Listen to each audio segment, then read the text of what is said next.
everyone! Today in this video, ang itatake ko is yung aking must-haves for oily skin. Kung ano yung mga usual na ginagamit ko, kung ano yung mga suggested ko, kung ano yung effective para sa akin. So, I hope you enjoyed this video and let us begin. I will begin with, answering this phone call.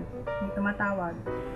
Love! Let's start with the questions kasi nag-post ako sa Facebook kung ano mga katanungan nyo regarding sa topic na to para sure ako na matatouch ko yung mga areas na doesn't sound good.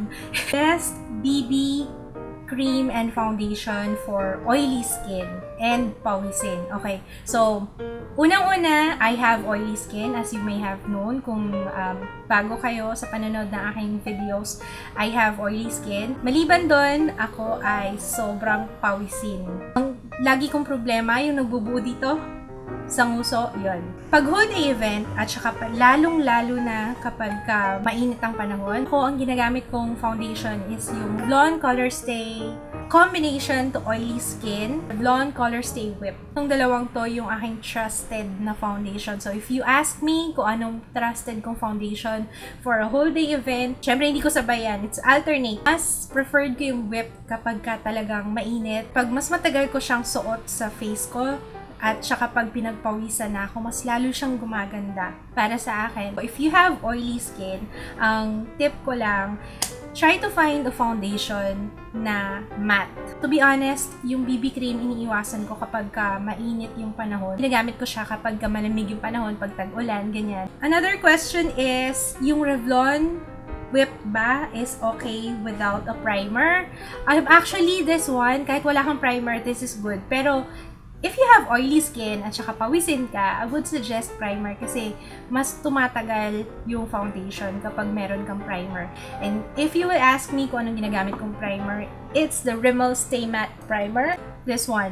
Tip para di magbubuo ang foundation sa gilid ng nose. Ako napansin ko kapag masyado na akong nagre-retouch with powder, lalo na kung pinagpawisan na ako tapos nag-oil up na sobrang oily na nung face ko, tapos hindi ako nag-blot, nag-powder ako ng diretso, doon ako nagkakaroon ng problema sa nagbubuong foundation sa gilid ng nose. Kapag pinatong mo yung powder sa face mo na may oil, for sure magbubuo-buo lang siya, lalo na sa gilid ng nose. Best concealer na hindi nagkikake. For me, ang pinaka-best concealer is this Mary Kay. Also waterproof, na kahit na pinagpawisan ako, andun pa rin siya. Hands down, best concealer na nasubukan ko. Sa sobrang nipis niya, parang na-absorb siya ng skin. Paano mag-retouch for oily skin? I make sure na wala akong pawis. And then after that, bablot ko na yung oil. Kasi pag pinagsama mo rin yung oil at saka yung pawis, diretso blot ka, sayang yung blotting paper kasi ang purpose ng blotting paper is for oil. Para ma-absorb lang yung oil, not your pawis. Sayang yung blotting paper pag nabasa siya ng pawis, hindi na siya makaka-absorb ng oil. And then saka mag-retouch with powder. Well, actually, ngayon nga, lately, kahit hindi na ako mag-retouch with powder, blotting paper solve na ako eh. So, yun. How to stop being oily? I really don't know. Pero ako, natanggap ko na I have oily skin and ayoko na rin i-disrupt yung normal. This is normal for me, yung pagiging oily ng aking skin. And gusto kong isipin na yung pagiging oily ko nakakatulong siya para hindi ako magkaroon ng pimples lagi.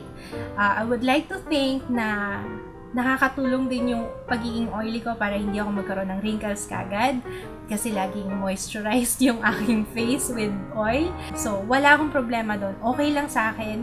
Hindi ako nagre-reklamo na oily yung skin ko. Although, maraming nagsasuggest na mag-try ako ng Milk of Magnesia na hindi ko. Pero actually, ako sa akin, okay lang naman na oily ako, wala namang problema doon. Pero ayoko nang maglagay ng bago sa face ko. Lalo na ganun kasi syempre, hindi mo alam mamaya merong adverse effect sa skin kapag gumamit nun. Although, tried and tested ng iba. Pero syempre, hindi naman pare-pareho yung skin ng tao, diba? Kasi I don't want to stop being oily. Okay na ako. Cream for oily skin. Okay, I'm not really sure kung anong exact cream. Hindi ako gumagamit ng cream before ako mag-makeup.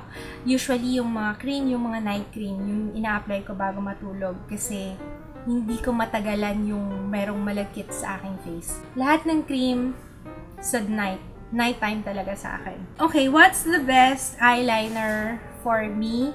Pawisin ako, oo. Pero hindi oily yung eyelids ko, yun lang. Ang lagi kong ginagamit is yung LA Girl Gel Liner. Yung locally available naman na mura lang is yung LOL. Maganda talaga siya kasi kapag ka natuyo, hindi siya, parang siyang sticker pag natuyo eh. Kaya, okay siya. Thank you. Hokkaido. Alam mo talaga favorite ko. Thanks. Another one na eyeliner na subok ko na is yung Jordana. Although, ang problema ko lang doon is yung nagbubuo siya dito sa gilid ng eyes ko. Yun lang. Nagbubuo or nagbe-bleed. Parang nagbe-bleed siya eh. Tapos nag-accumulate siya dito sa corners ng aking eyes. Pero, yung dito sa taas, hindi siya dumodoble dito sa crease. Yun kasi yung problema ko sa eyeliner eh. Sa bronzer naman, ano daw yung bronzer na long-lasting for me? By far, the best bronzer na nasubukan ko, Rimmel London Natural Bronzer in Sun Bronze.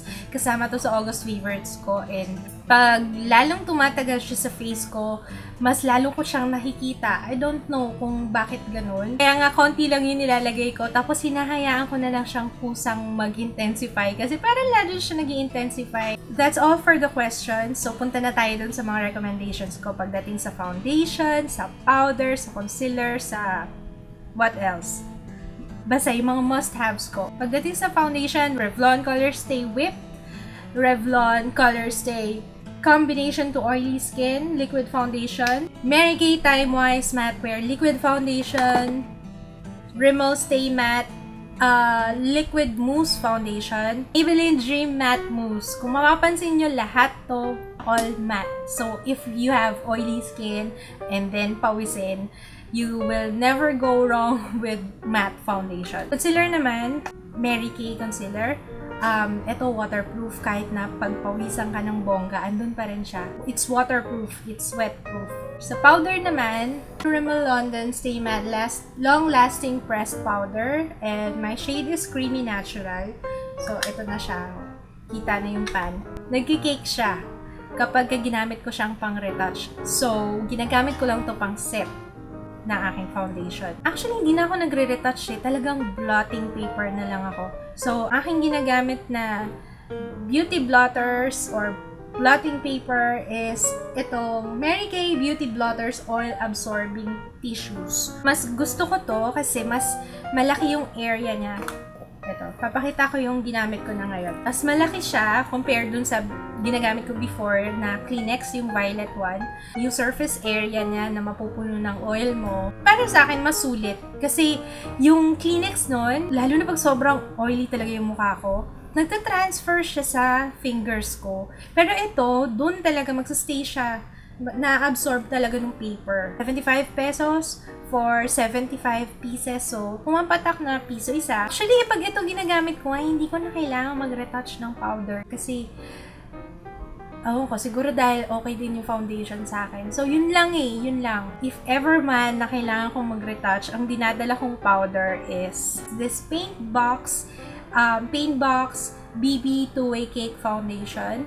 Minamatify niya kagad yung aking face, lalo na kapag may shiny area. Sa blush on, ang tumatagal sa akin is yung mga cream. Sophie Paris Magic Pink.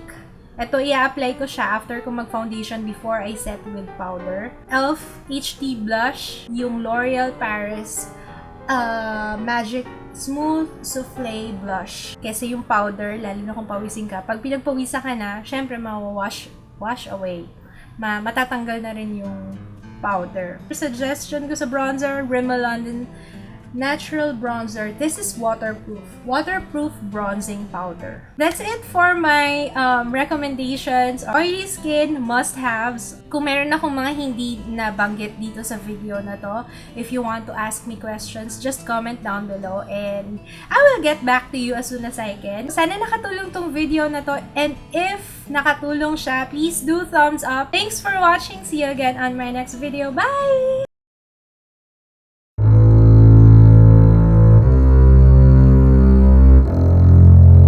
Let's begin with Catwoman's hair. Kailangan nakataas siya and